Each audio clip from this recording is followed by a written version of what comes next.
హరే కృష్ణ. భాగవతామృతం కార్యక్రమానికి అందరికీ కూడా స్వాగతం అండి. సో ప్రార్థనలు చేసుకుందాము. ఓం నమో భగవతే వాసుదేవాయ. ఓం నమో భగవతే వాసుదేవాయ. ఓం నమో భగవతే వాసుదేవాయ. నారాయణం నమస్కృత్య నరం చైవ నరోత్తమం దేవీం సరస్వతిం వ్యాసం తదో జయముదీరయేత్.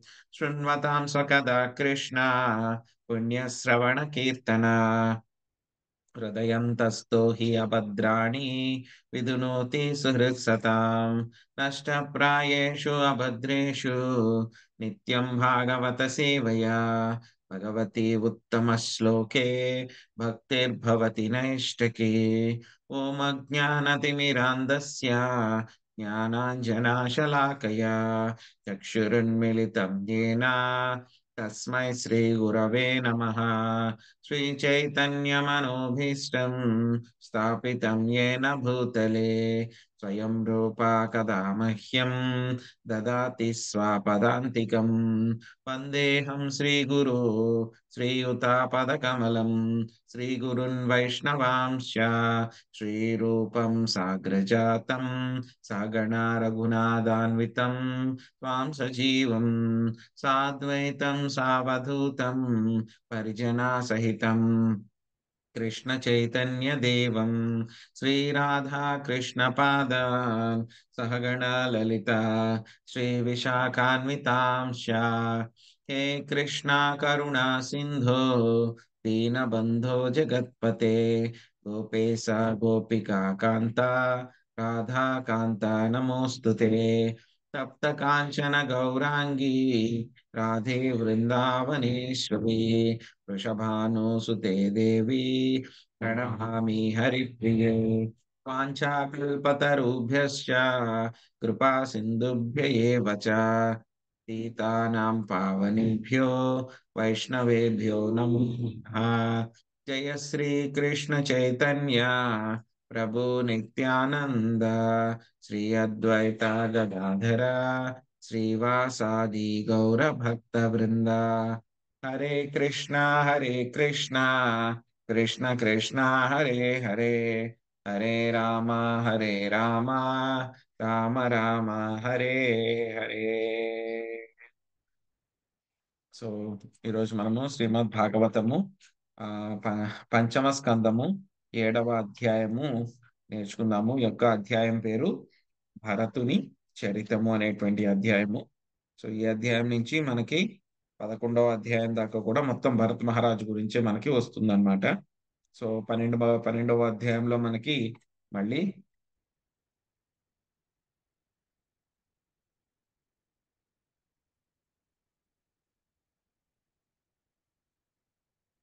సో 12వ అధ్యాయం దాకా మొత్తము ఇప్పుడు దాకా అంటే కనుక 15వ అధ్యాయం దాకా మళ్ళీ భరత మహారాజు అదేవిధంగా ఆయన యొక్క వంశస్థులు ఎవరైతే ఉన్నారో వాళ్ళందరి గురించి చెప్పిన తర్వాత ఇంకా 16వ అధ్యాయం నుంచి 26వ అధ్యాయం దాకా కూడా మనకి ఏమొస్తాయి, ఈ యొక్క భూగోళ వర్ణనము, మొత్తం ప్రపంచం యొక్క వర్ణనము, ఇవన్నీ కూడా మనకి వస్తాయి అన్నమాట. సో మొత్తము ఇదేంటంటే కనుక ఆస్ట్రాలజీ అంటే చెప్పడం కన్నా మనకి మొత్తం ప్లానెట్స్ గురించి వాటి గురించి అంతా వస్తాయి. Very interesting topic.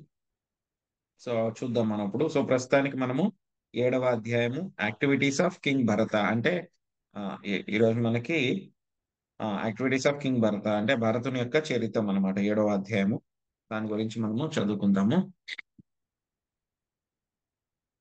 Lakshmidevi Mataji మీరు స్టార్టింగ్ సమరీ చదవండి.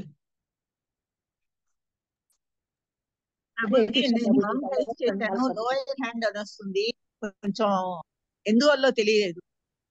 నా పేరు మాతాజీ రైజింగ్ హ్యాండ్ మీద రైస్ హ్యాండ్ దాని మీద చేస్తేనే లోయర్ హ్యాండ్ వచ్చింది ప్రభు. మాతాజీ అలాగే వస్తుంది. మాతాజీ అందరికి వస్తున్నట్టుంది కొత్తగా, అది కొత్తగా ఏదో వస్తుంది. ఓకే మాతాజీ. హరే కృష్ణ ప్రభుజీ. హరే కృష్ణ. ప్రపంచ చక్రవర్తి యొక్క భరతుని చరిత్రము ఈ అధ్యాయమున వర్ణించబడినది.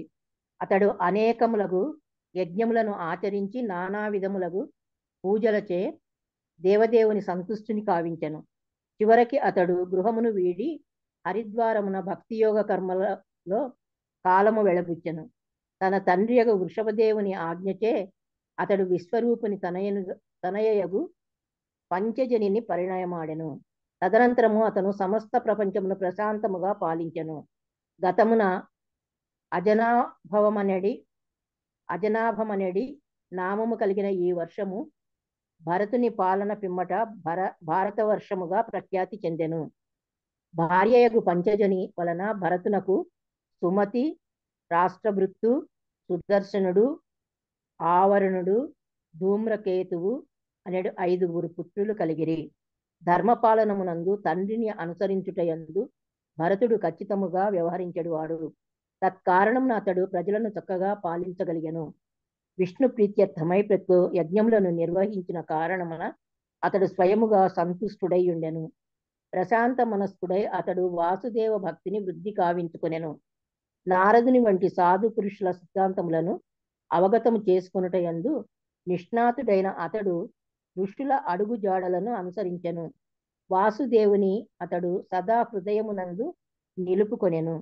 రాజ్యభారమును పూర్తిగా కావించిన పిదప అతడు రాజ్యమునంతటిని 5 పుత్రులకు పంచి ఇచ్చెను. తదనంతరము గృహమును వీడి పులహాశ్రమమునకు వెడలెను. అరణ్యమునందు కేవలము కందమూలములను భుజించుచు అతడు లభ్యమైన పూజా ద్రవ్యములతో వాసుదేవుని అర్పించెను. ఆ విధముగా వాసుదేవుని భక్తి వృద్ధి చెందగా దివ్యమగు ఆనందమయ జీవనము వృద్ధి చెందుతున్నట్లు అతడు అనుభూతమునర్చుకొనెను. దివ్యమగు ఆధ్యాత్మిక స్థితిని బడిసిన భరతుని యందు కొన్ని మార్లు భగవత్ ప్రేమ లక్షణములైన విహ్వల రోదనము, పులకాది సాత్విక వికారములు పొడసూపెను. అతడు భగవంతుని ఋగ్వేద మంత్రములతో అర్చించనని తెలుసుకొనవచ్చును. గాయత్రి మంత్రముగా తెలియబడు ఆ ఋగ్వేద మంత్రములు సూర్యమండలస్థుడగు నారాయణుని లక్షించి ఉండును. హరే కృష్ణ ప్రభుజీ. ధన్యవాదాలు ప్రభుజీ. హరే కృష్ణ మాతాజీ. శ్రీసుకం వాచ భరతస్తు మహాభాగవతో యదా భగవతావనితరీతల పరిపాలనాయ సంచింతితస్తదనుశాసనపరా పంచజనీం విశ్వరూపా తుహితరాముపయేమే.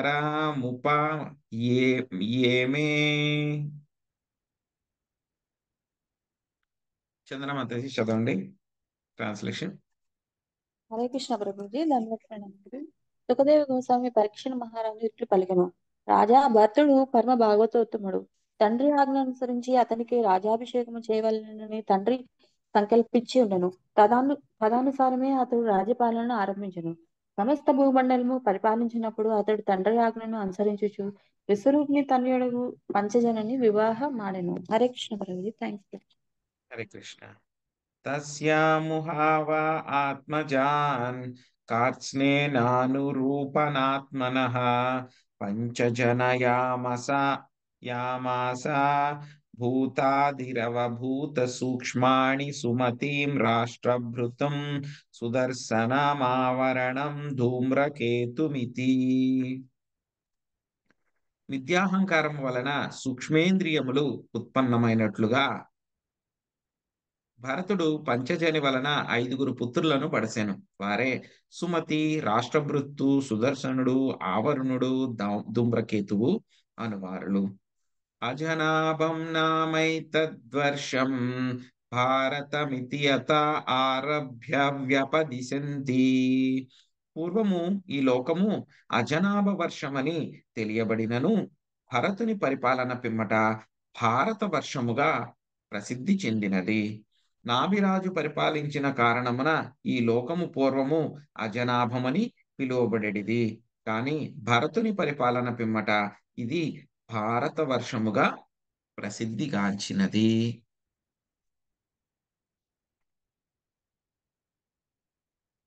సబహువిన్మహీపతి పితృపితామహవా తురువత్సలతయా స్వే స్వే కర్మణి వర్తమానాః ప్రజాః స్వధర్మమనువర్తమాన పర్యపాలయత్.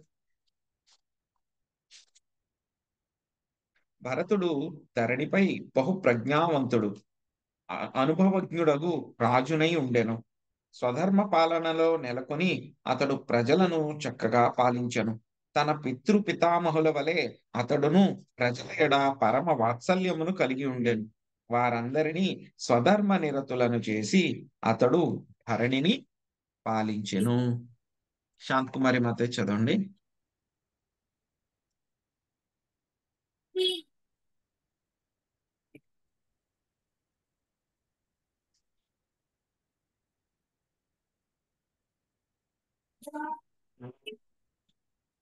మాతాజీ ఉన్నాను ప్రభు. హరే కృష్ణ. భాష్యము. ప్రభుత్వాధినేత ప్రజలందరూ స్వధర్మ నిరతులను గావించి పరిపాలనను కొనసాగించుటనేది అత్యంత ముఖ్యమైన విషయం. ప్రజలలో కొందరు బ్రాహ్మణులు, కొందరు క్షత్రియులు, కొందరు వైశ్యులు, మరి కొందరు శూద్రులు ఉందరు. తమ ఆధ్యాత్మిక పురోగతికై వారందరూ తదనుగుణంగా వర్ధించినట్లు చూచుట ప్రభుత్వం యొక్క బాధ్యత. ఎవడను నిరుద్యోగిగను పని లేని వాడుగను ఉండరాదు. భౌతిక పదమున ప్రతి ఒక్కరు బ్రాహ్మణిగను, క్షత్రియునిగను, వైశ్యునిగను లేదా శూద్రునిగను కర్మ చేయవలసి ఉండను. ఇక ఆధ్యాత్మిక పదమున అతడు బ్రహ్మచారి, గృహస్థుడు, వానప్రస్థుడు లేదా సన్యాసిగా వర్ధించగలను. పూర్వమును నేరినను రాజులందరూ ప్రజల పట్ల పరమ వాత్సల్యము కలిగి ఉండేటివారు. ప్రజలందరూ తమ తమ ఇజ్జత్ ధర్మలలో నెలకొన్నట్లు ఆ రాజులు చూచేవారు. అందువలన సంఘం అంత చక్కగా కొనసాగుతుండేది. హరే కృష్ణ ప్రభు. ప్రణామాలు. హరే కృష్ణ. ఈజే చ భగవంతం యజ్ఞ క్రతురూపం క్రతుభిరుచ్చావచై శ్రద్ధయా కృతాగ్నిహోత్ర దర్శ పూర్ణమాస చాతుర్మాస్య పశు సోమానాం ప్రకృతి వికృతిభిరనుసవనం చాతుర్హోత్ర విధానా. భరతుడు అత్యంత శ్రద్ధతో అగ్నిహోత్రము, దర్శయజ్ఞము, పూర్ణమాస యజ్ఞము, చతుర్మాస్య యజ్ఞము, పశు యజ్ఞము, అశ్వము బలి ఇవ్వబడి యజ్ఞము, సోమయజ్ఞము, సోమరసము అర్పింపబడు యజ్ఞము వంటి పలు యజ్ఞములను నిర్వహించెను. ఆ యజ్ఞములను అతడు కొన్ని మార్లు పరిపూర్ణముగాను, మరికొన్ని మార్లు పాక్షికముగాను వనరించెను. కానీ అన్ని యజ్ఞముల యందును అతడు చాతుర్హోత్ర విధిని ఖచ్చితముగా పాటించుచు ఆ విధముగా దేవదేవుని అర్చించాను. శాంతి మాతాజీ చదవండి. ప్రభుజీ నేను మళ్ళా చదువుతాం ప్రభుజీ. శశికళ మాతాజీ చదవండి. హరే కృష్ణ ప్రభు. ప్రణామాలు. భాష్యంపై జై శ్రీల ప్రభుపాదులు వారికి జై. యజ్ఞము యొక్క సక్రమ నిర్వహణను పరీక్షించుటకై సూకరములు, గోవుల వంటి పశువులు యజ్ఞమునందు బలి ఇవ్వబడేది. దేనిచో పశువద ఎందు ఎటువంటి ప్రయోజనము లేదు. వాస్తవమునకు పశువునకు నవ్య జీవనమును ప్రసాదించుటకే యజ్ఞమున బలి సగుట జరుగును. అందువలన యజ్ఞములలో సాధారణముగా ముదుసలి పశువే బలి ఇవ్వబడేది. అంతటా దానికి నూతన శరీరం లభించదు. అయినను కొన్ని యజ్ఞములలో పశువద అవసరం ఉండదు. ముఖ్యముగా ప్రస్తుత యుగమున పశు యజ్ఞములు పూర్తిగా నిషేధింపబడినవి. ఈ విషయంలో చైతన్య మహాప్రభువులు ఇట్లు పలికి: అశ్వమేధం గవాలంభం సన్యాసం ఫల పైకృతం దేవరేణ సుతోత్పత్తిం కలో పంచ వివర్చయే. యజ్ఞమున అశ్వమును బలిచ్చుట, యజ్ఞమున గోవును బలిచ్చుట, సన్యాసములు స్వీకరించుట, పితృదేవతలకు మాంసాహారమును అర్పించుట, సోదరుని భార్య వలన సంతానమును కనుట అనేది 5 కార్యములు కలియుగమున నిషేధింపబడినవి. చైతన్య చరితామృతము ఆదిలీల 17.164. పూర్ణ యజ్ఞ బాధ్యతను స్వీకరింపగలిగిన నిష్ఠాతులకు బ్రాహ్మణులు లేదా ఋత్వికులు కొరవడినందున అటువంటి యజ్ఞములు ఈ యుగమున అసాధ్యము. దానికి బదులుగా సంకీర్తన యజ్ఞము, ఈ కాలమునకు ఉపదేశింపబడినది. యజ్ఞై సంకీర్తనై ప్రాయ యజంతి సుమేధస. భాగవతం 11.5.32. నిజమునకు యజ్ఞములు విష్ణు ప్రీత్యర్థమై నిర్వహింపబడను. యజ్ఞార్థ కర్మ, అట్టి కర్మలను దేవదేవుని ప్రీత్యర్థమై నిర్వహింపవలెను. కలియుగమున భగవంతుని అవతారముగు శ్రీకృష్ణ చైతన్య మహాప్రభువును పార్షద సహితముగా సంకీర్తన యజ్ఞంతో అనగా సామూహిక హరే కృష్ణ మహామంత్ర కీర్తనతో అర్చింపవలెను. సుమేధసులైన వారు ఈ పద్ధతిని స్వీకరించరు. యజ్ఞై సంకీర్తన యజంతి సుమేధస. మంచి మేధస్సు కలిగిన వివేకవంతులకే ఈ సుమేధస అను పదము అన్వయించు. హరే కృష్ణ ప్రభుజీ, ధన్యవాదాలు. హరే కృష్ణ మాతాజీ. సో మనము నిన్నటి అధ్యాయంలో చూసాం మనం ఏ విధంగా వృషభదేవుడు ఆయనకు అవతారాన్ని చాలించారు అనేటువంటి విషయం చూసాం. సో వృషభదేవుడు అవతారాన్ని చాలించడానికి ముందు ఏం చేశారు? ఆయన పెద్ద కుమారుడైనటువంటి భరతుణ్ణి మొత్తము భరత వర్షానికి అంతటికి, అంతకుముందు ఏమనేవారు? దాన్ని అజనాభ వర్షము అనేవారు అనమాట. సో మొత్తము జంబూద్వీపాన్ని 9 భాగాల కింద విభజిస్తే కనుక అందులో ఉన్నటువంటి ఒక వర్షం పేరు అజనాభ వర్షము. ఎందుకంటే కనుక అగ్నిధరుడికి ఏం దొరికింది? మొత్తము జంబూద్వీపం అగ్నిధరుడికి దొరికింది. ఎక్కడి నుంచి? ప్రియంవ్రతుడి దగ్గర నుంచి. సో ప్రియంవ్రతుడి యొక్క 9 మంది కుమారుల్లో నాభి మహారాజు అజనాభుడి యొక్క అగ్నిద్రుడి యొక్క 9 మంది కుమారుల్లో నాభి మహారాజు ఒక ఆయన. సో నాభి మహారాజుకి ఇచ్చినటువంటి ఒక భాగము భారత వర్షం, ఈ యొక్క అజనాభ వర్షము అని పిలువబడేది. తర్వాత దాన్ని భారత వర్షము అని చెప్పి పిలుస్తున్నారు. ఒక భాగం ఆయనకి దొరికింది అనమాట.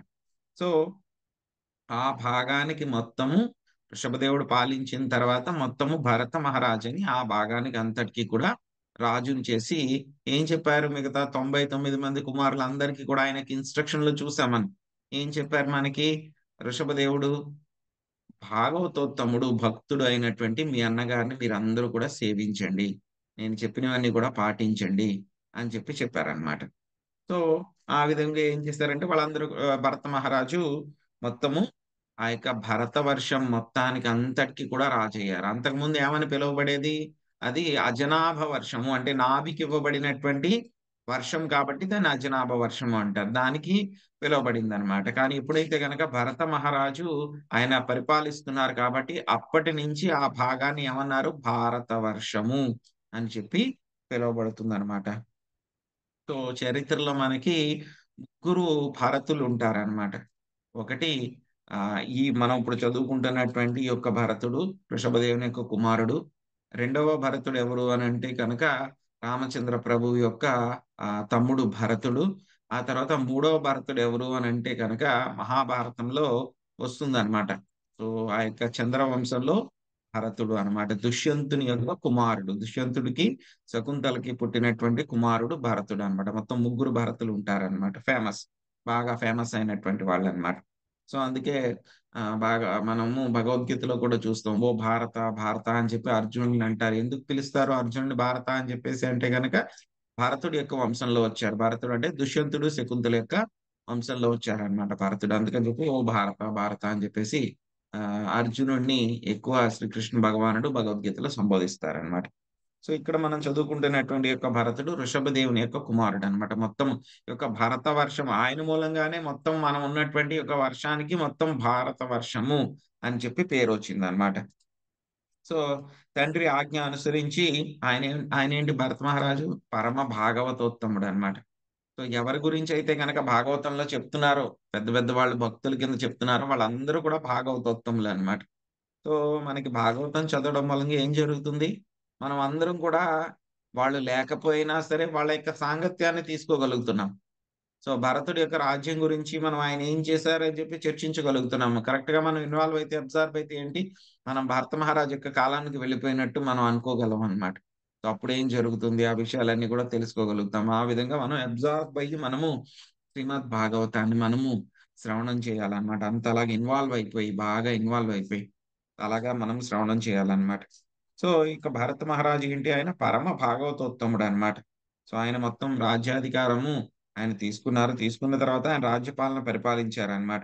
సో ఎలా అయితే కనుక తండ్రి చక్కగా ఋషభదేవుడు మొత్తం ప్రజలందరినీ కూడా చాలా ప్రేమగా పరిపాలించారో, వాత్సల్యంతో పరిపాలించారో, ఈయన కూడా అదే విధంగా పరిపాలించారన్నమాట. సో ఈయన విశ్వరూపుని యొక్క కుమార్తె అయినటువంటి పంచజన్ని వివాహమాడి ఆయన ద్వారా మొత్తం 5 కుమారులు పుట్టారనమాట. వాళ్ళ పేర్లు ఏంటంటే సుమతి, రాష్ట్రభృత్తు, సుదర్శనుడు, ఆవరణుడు, ధూమ్రకేతు అన్నమాట. సో వారిలో ముఖ్యుడు ఎవరు అంటే కనుక సుమతి అన్నమాట. ఆయన దగ్గర నుంచి మళ్ళీ మనకి ప్రేమవ్రతుల యొక్క వంశము కంటిన్యూ అయిందన్నమాట. సో ఆ తర్వాత అంతకుముందు చెప్పుకున్నాం మనం, అజనాభ వర్షానికి పేరేమొచ్చింది, భారత వర్షము అని చెప్పి పేరు వచ్చింది అనమాట. సో ఈయన భరత మహారాజ్ ఏంటంటే కనుక చాలా టాలెంటెడ్ అన్నమాట. మొత్తం ప్రజలందరినీ కూడా చాలా చక్కగా వాత్సల్యంతో పరిపాలించారు. అందరినీ కూడా వాళ్ళ యొక్క వర్ణాశ్రమ పద్ధతుల్లో, వర్ణాశ్రమ ధర్మాలన్నీ కూడా చక్కగా పాటించేలా చేశారు. సో అవన్నీ చేసిన తర్వాత ఆయన ఇంకేం చేశారు, ఇదివరకు రాజులందరూ కూడా ఏం చేసేవారంటే కనుక మొత్తం ప్రజల సంక్షేమం కోసము వాళ్ళు తప్పకుండా ఈ యొక్క యజ్ఞాలు అనేటువంటివి నిర్వహించేవారన్నమాట. సో మనం చూసాం, ఋషభదేవుడు కూడా యజ్ఞం చేశారు, నాభి మహారాజు కూడా ఆయన యజ్ఞం చేశారు, ఇవన్నీ కూడా చేశారన్నమాట. సో అదే విధంగా భరత మహారాజు కూడా ఏంటి, రకరకాలైనటువంటి యజ్ఞాలు అన్నమాట. అగ్నిహోత్రము, దర్శ యజ్ఞము, పూర్ణమాస యజ్ఞము, చాతుర్మాస యజ్ఞము, పశు యజ్ఞము, సోమ యజ్ఞము, ఇవన్నీ కూడా చేశారన్నమాట. ఒక్కొక్కసారి ఆ యజ్ఞాలన్నీ కూడా ఆయనే చేసేవారు దగ్గరుండి. ఒక్కోసారి కుదరకపోతే ఏం చేసేవాళ్ళు అంటే గనక, ఎవరైనా సరే బాగా చేయగలిగేటువంటి బ్రాహ్మణులు ఉంటే కనుక ఆయన స్టార్టింగ్ లో ఒకసారి స్టార్ట్ చేసేటప్పుడు మంత్రాలు చదివేటప్పుడు చేసేసి అది వాళ్ళకి అప్పగించేసి ఆయన వెళ్ళిపోయేవారు. ఎందుకంటే రాజుగారికి చాలా పనులు ఉంటాయి కదా, మొత్తం అన్ని యజ్ఞాల్లో కూర్చోవాలంటే కుదరదు కాబట్టి స్టార్టింగ్ చేసి వాళ్ళకి ఇచ్చి మీరు కంటిన్యూ చేయండి అని చెప్పి ఆయన ఇండైరెక్ట్ గా ఆయన యజ్ఞం చేపించేవారు అనమాట. సో కానీ ఏంటంటే కనుక మనకి 5 రకాలైనటువంటి యజ్ఞాలు అన్నమాట. ఇవన్నీ కూడా మనకి కలియుగంలో మనకి ప్రొహిబిటెడ్ అన్నమాట, చేయకూడదు. సో యజ్ఞాశ్వము అంటే అశ్వమేధ యాగం చేయటము, యజ్ఞంలో ఆవును బలి ఇవ్వడము, సన్యాసం తీసుకోవడము, పితృదేవతలకి మాంసాహారం ఇవ్వడము, సోదరుని భార్య వలన కలిగే సంతానమును కనడము, ఇలాంటివి 5 రకాల పనులు మనకి కలియుగంలో నిషేధింపబడినవి. కలియుగంలో మనకి చేయకూడదు అనమాట. కాబట్టి మనం ఏం చేయాలి, సంకీర్తన యజ్ఞం. హరే కృష్ణ హరే కృష్ణ కృష్ణ కృష్ణ హరే హరే, హరే రామ హరే రామ రామ రామ హరే హరే. సో 6వ శ్లోకము. సంపచరత్సు నానా యోగేషు విరచితాజ్ఞ క్రియేష్వపూర్వం యత్తత్ క్రియాఫలం ధర్మాఖ్యం పరే బ్రహ్మణి యజ్ఞ పురుషే సర్వదేవతా లింగానాం మంత్రాణామర్ధని నియామ కథాయ సాక్షాత్ కర్తరి పరదేవతాయాం భగవతి వాసుదేవయవ ఏవ భావయమాన ఆత్మనైపుణ్యం ప్రదిత.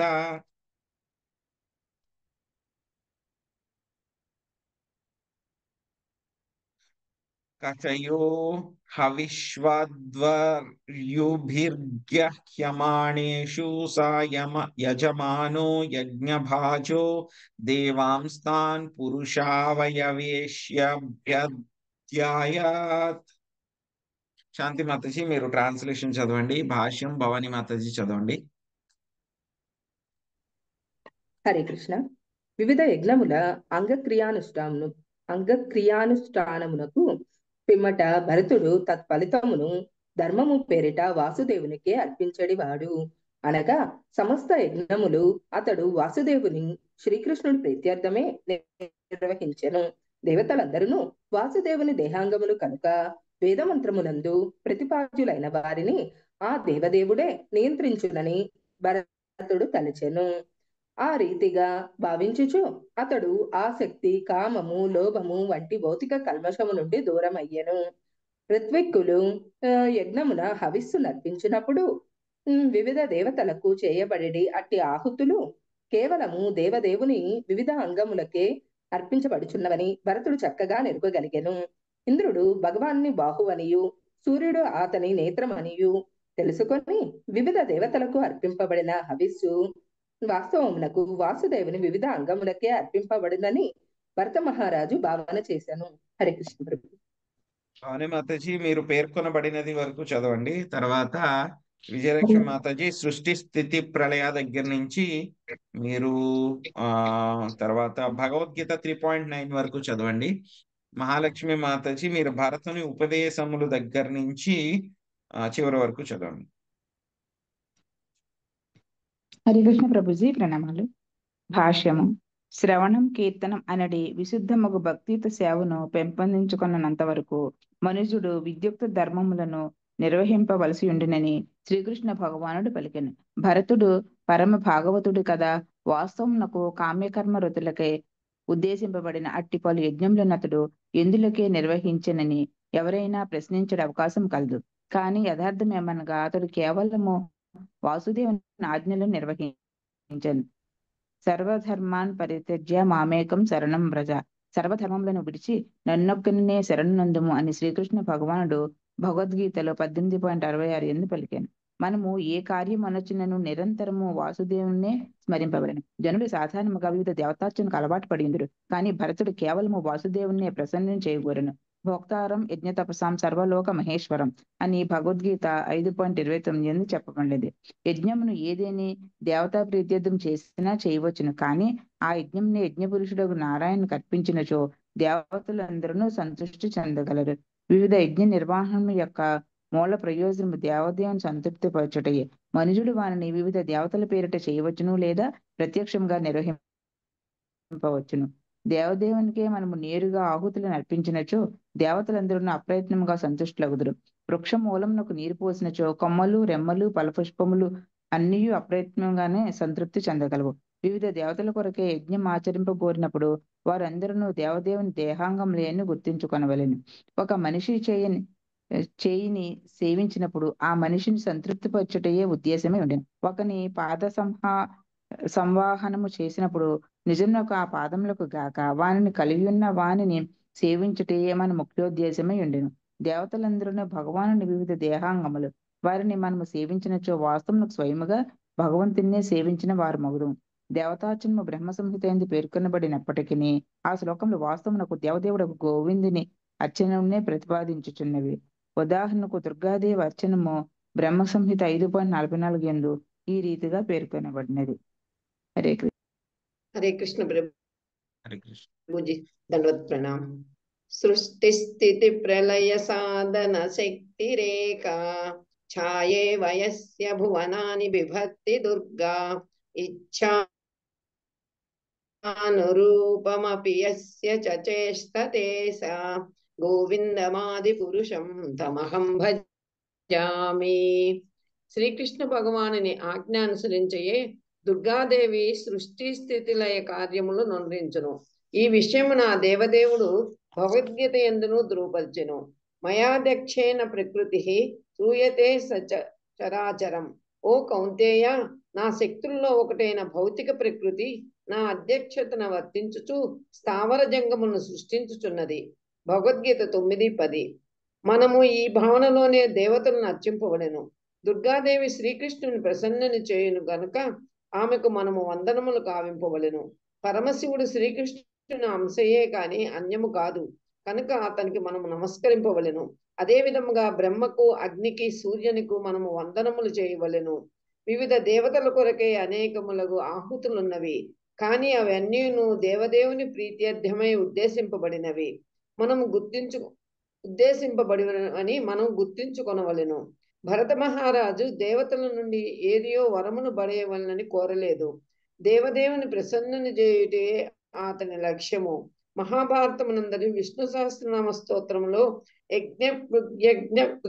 కృత్యజ్ఞ అని చెప్పబడినది. అనగా యజ్ఞభోక్త, యజ్ఞకర్త, సాక్షాత్తుగా యజ్ఞము దేవదేవుడే. సమస్తమునకు భగవానుడే కర్త అయినప్పటికీ అజ్ఞానవశమున జీవుడు తనను కర్తగా భావించును. మనమే కర్తలమని భావించినంత కాలము మనకు కర్మబంధనము కలుగుచుండును. కానీ మనము యజ్ఞార్థము అనగా శ్రీకృష్ణుని కొరకు పనిచేసినచో కర్మబంధనము ఉండదు. యజ్ఞార్థాత్ కర్మణోన్యత్ర లోకోయం కర్మబంధన. విష్ణువు కొరకే యజ్ఞ రూపమును కర్మనునరింపవలెను. లేనిచో ఈ భౌతిక జగమున కర్మ బంధకారకము కాగలదు. భగవద్గీత 3:9. హరే కృష్ణ ప్రభు. ధన్యవాదములు. హరే కృష్ణ.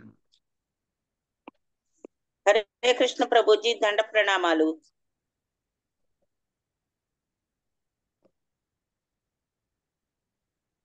కానీ మనము యజ్ఞార్థము అనగా శ్రీకృష్ణుని కొరకు పనిచేసినచో కర్మబంధనము ఉండదు.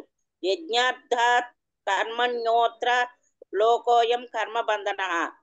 విష్ణువు కొరకు యజ్ఞ రూపమున కర్మను అనురింపవలెను.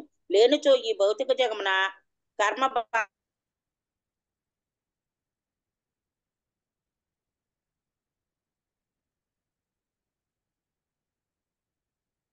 భరతుడు ఉపదేశం అనుసరించు మాత్రమే కర్మను అనుసరించవద్దు. ఈ విషయం మన భగవద్గీత 17.28 అందున ఇట్లు తెలుపబడినది.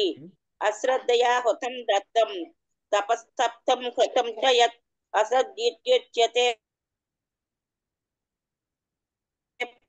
భగవాన్ని అందు శ్రద్ధ లేకుండా చేయబడినట్టు యజ్ఞము, తపస్సు, దానము అశాశ్వతమైనవి. అట్టి కర్మలను నేను అసత్ అని పిలువబడును. కనుక ఇహ పరములలో అవి నిరుపయోగమైనట్టివి. విశుద్ధ భక్తులైనట్టి అంబరీషుడు పలువురు ఇతర రాజర్షులు తమ కాలం అంతటిని భగవత్ సేవ యందే గడిపివేసిరి. విశుద్ధ భక్తులు ఏదేని సేవను ఒక వ్యక్తి ద్వారా నిర్వహించినప్పుడు అతన్ని విమర్శించరాదు. ఎలయన అతని కార్యములన్నీను భగవత్ ప్రీత్యర్థమై ఉండును. ఒక భక్తుడు ఏదేని కర్మకాండ నిర్వహణకై ఒకనొక ఋత్విక్కుని అతడు విశుద్ధ వైష్ణవుడు కాకపోవచ్చును, ఏర్పాటు చేసి ఉండవచ్చును. కానీ భక్తుడు భగవాన్ని ప్రసన్నతనే కోరి ఉన్నందున అతన్ని విమర్శించరాదు. ఈ శ్లోకమందులి అపూర్వ అను పదము ప్రధానమైనది. కర్మ ఫలమే అపూర్వమనబడును. పుణ్యకార్యము చేసినప్పుడు లేదా పాపకార్యం అనర్చినప్పుడు దానికి ఫలితము వెంటనే లభించదు. కనుక అపూర్వ అని పిలువబడు ఆ ఫలమునకై మనము వేచి ఉండవలసి వచ్చును. అనగా కర్మ ఫలములు భవిష్యత్తునందు ప్రకటమగును. చివరికి స్మార్తులు కూడా ఈ అపూర్వలను అంగీకరించురు. భక్తులు కేవలము కృష్ణ ప్రీత్యర్థమే పనిచేయుదురు. కనుక వారి కర్మ ఫలములు ఆధ్యాత్మికములు లేదా శాశ్వతములయుడును. అవి కామ్య కర్మ రతులకు లభించే ఫలములు వలె అశాశ్వతములు కావు. ఈ విషయం భగవద్గీత 4.23 ఎందు ఇట్లు ధ్రువపరచబడినది. గతస్య ముక్తస్య జ్ఞానావస్థిత చేతసః యజ్ఞాయాచరతి కర్మ సమగ్రం ప్రవిలీయతే.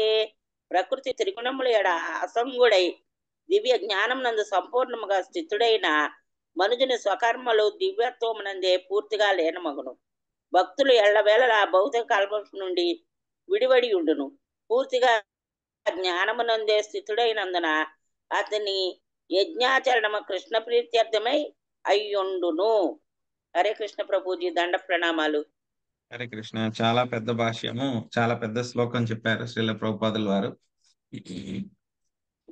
సో ఈ శ్లోకంలో మనము నేర్చుకోవాల్సిన విషయాలు ఏమిటి అని అంటే కనుక, మనం ఈ యొక్క యజ్ఞాలు చేసేటప్పుడు మన యొక్క లోపల మనం ఏ విధంగా మన యొక్క కాన్షియస్నెస్ అన్నమాట, ఏ చైతన్యంతో మనం చేస్తున్నాము అనేటువంటిది ముఖ్యం అన్నమాట.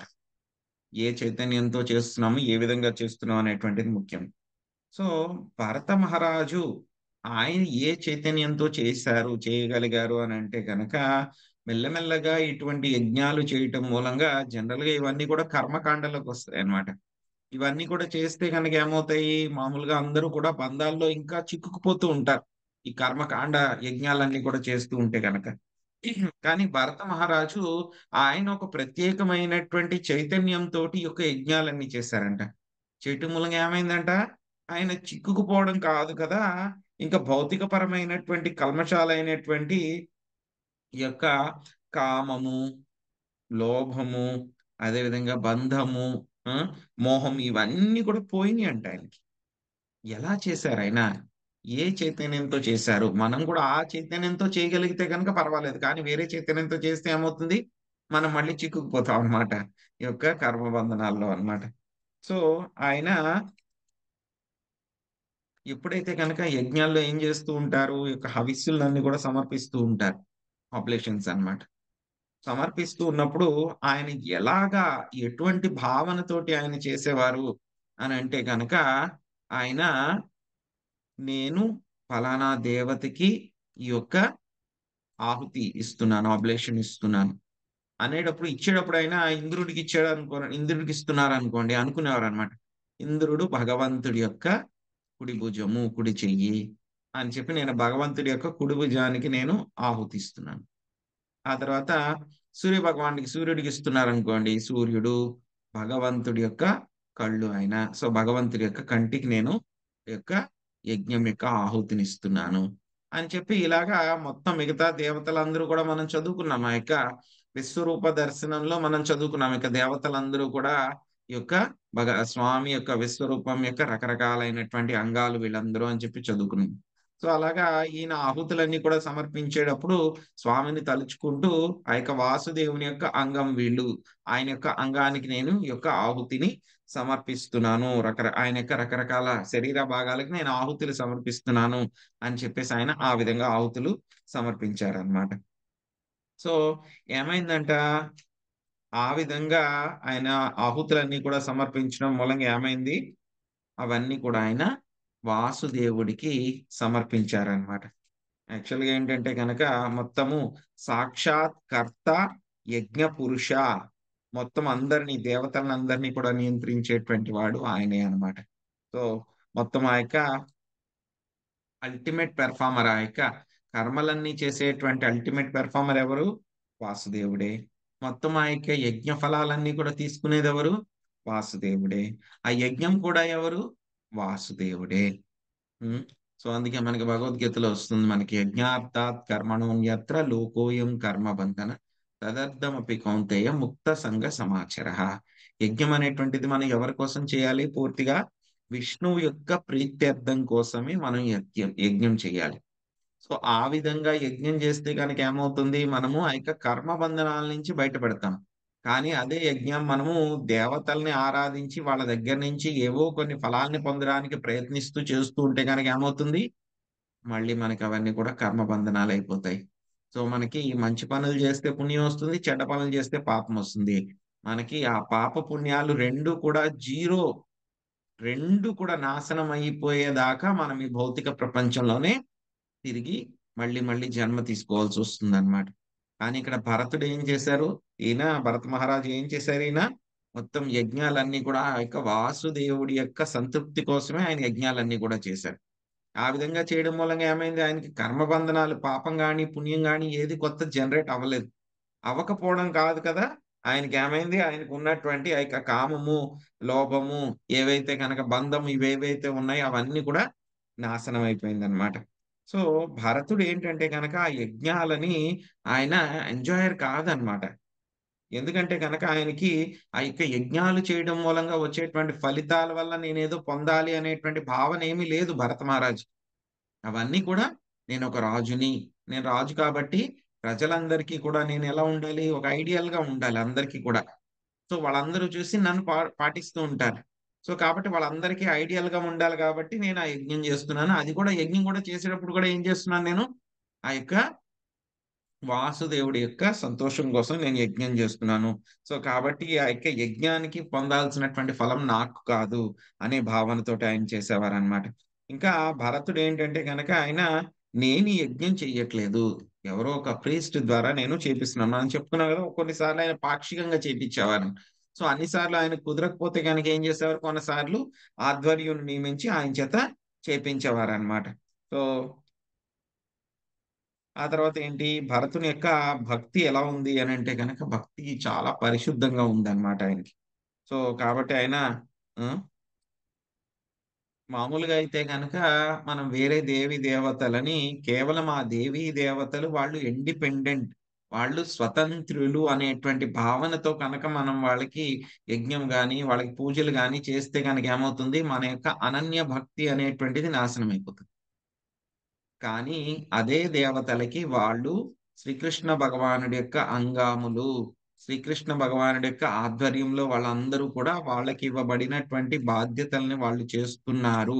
వాళ్ళందరూ కూడా యూనివర్సల్ గవర్నమెంట్, అంటే కనుక మొత్తం ప్రపంచంలో ఉండేటువంటి ఒక ప్రభుత్వాన్ని నడపడానికి వాళ్ళు ఆయా బాధ్యతలు ఇవ్వబడినటువంటి భక్తులు అనేటువంటి భావనతో కనుక మనం వాళ్ళకి యజ్ఞం గాని తపస్సులు గాని చేస్తే కనుక మన అనన్య భక్తి ఏమీ దెబ్బతినదు. లేకపోతే గనక వాళ్ళు సర్వస్వతంత్రులు అని చెప్పి మనం అనుకుని చేస్తే గనక ఏమవుతుందంటే మన యొక్క భక్తి నాశనం అయిపోతుంది అనమాట. సో భరతుడు ఈ విధమైనటువంటి సరైనటువంటి చైతన్యంతో ఉన్నారు కాబట్టి ఆయన యొక్క భక్తి అనేటువంటిది ఈయన ఇన్ని కర్మలన్నీ చేసినా సరే ఆయన భక్తి అనేటువంటిది యొక్క కర్మల ద్వారా ఏమీ కప్పబడలేదు. ఎందుకంటే కనుక ఆయన ప్రతిసారి ఎప్పుడూ కూడా ఏంటంటే కనుక భగవంతుడి గురించి ఆయన వింటూ ఉన్నాడు. భగవంతుడికి ఆయన సేవ చేస్తూ ఉన్నాడు అనమాట. సో ఇంకా భరతుడి యొక్క భక్తి ఏ విధంగా పెరుగుతుంది అనేటువంటిది మనము 7వ శ్లోకంలో చూద్దాం.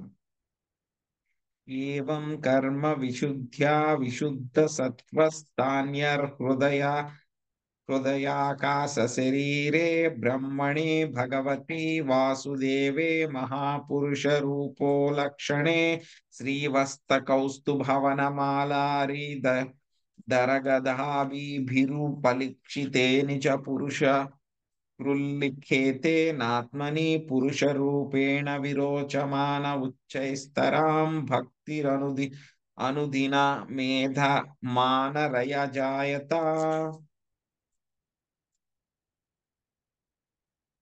హరే కృష్ణ. రాధమ్మ మాతాజీ చదవండి.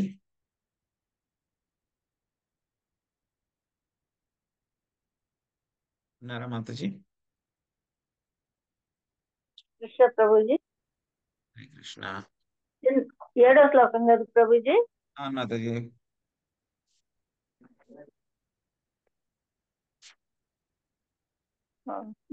భాష్యం ప్రభుజీ. ట్రాన్స్లేషన్ భాష్యం రెండు చదివండి మాతాజీ. హరే కృష్ణ ప్రభుజీ, దండవత్ ప్రణామం.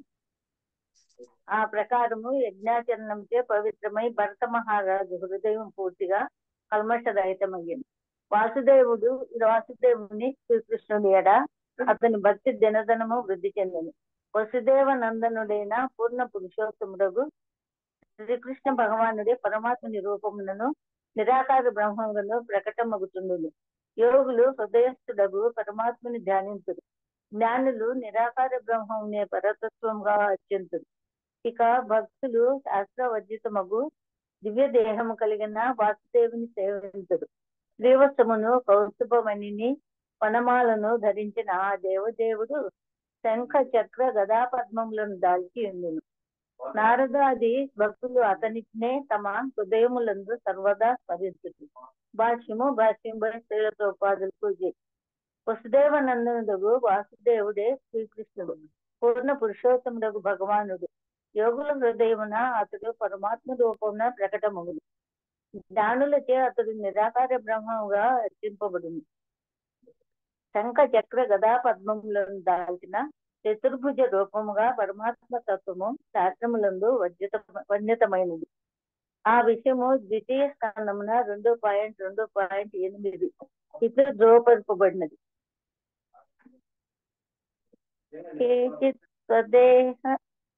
స్వదేహాంతర్యావకాకే ఆసే ప్రాదేశ మాత్రం పురుషం వనస్థం చతుర్భుజం కుంజర సాంగ శంఖ గదాధరం ధారణయ వరంతి. పరమాత్మ రూపము సకల జీవ హృదయములలో నెలకొని ఉన్నది. చతుర్భుజధారి అయిన అతడు తన హస్తములలో శంఖ చక్రాదులను దాల్చి ఉండును. హృదయమునందు పరమాత్మని స్మరించేడు భక్తులు ఆ దేవదేవుని అత్యావిగ్రహ రూపమున సేవింతురు. భగవాని నిరాకార తత్వమును అతని దేహకాంతి యొక్క బ్రహ్మ తేజమును కూడా వారు ఎరిగి ఉందరు. Thank you Prabhuji.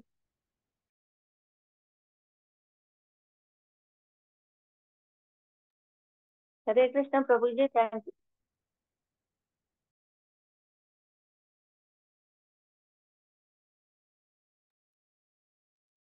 ప్రభుది రావట్లేదు అనుకో, అది ఏంటో ఆయన కనపడతలా, ఆయన పేజ్ కనపడతలా. మాతాజీ వన్ సెకండ్ డివోటీస్ వస్తున్నారు. One second.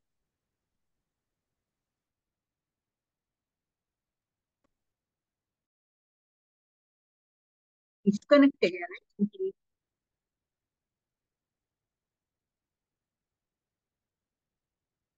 One second join అవుతున్నారండి. 1 సెకండ్. అలాగే అలాగే.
ఏవం వర్షాయుత సహస్రపర్యాంతావసిత కర్మ నిర్వాణ పసరోధి భుజ్యమానం స్వతనయేభ్యోర్ధికం పితృపైతామహం యథాదాయం విభజ్య స్వయం సకల సంపాన్ని ఏతాత్స్వనికేతా స్థూలహాశ్రమం ప్రవరావ్రాజ్య.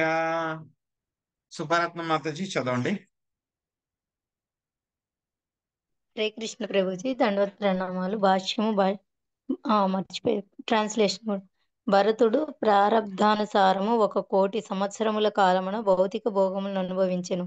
ఆ కాలము పూర్తయినంతనే అతడు గృహస్థ జీవనము నుండి విరమించి పితృదత్తమైన సంపత్తిని పుత్రులకు పంచి ఇచ్చెను.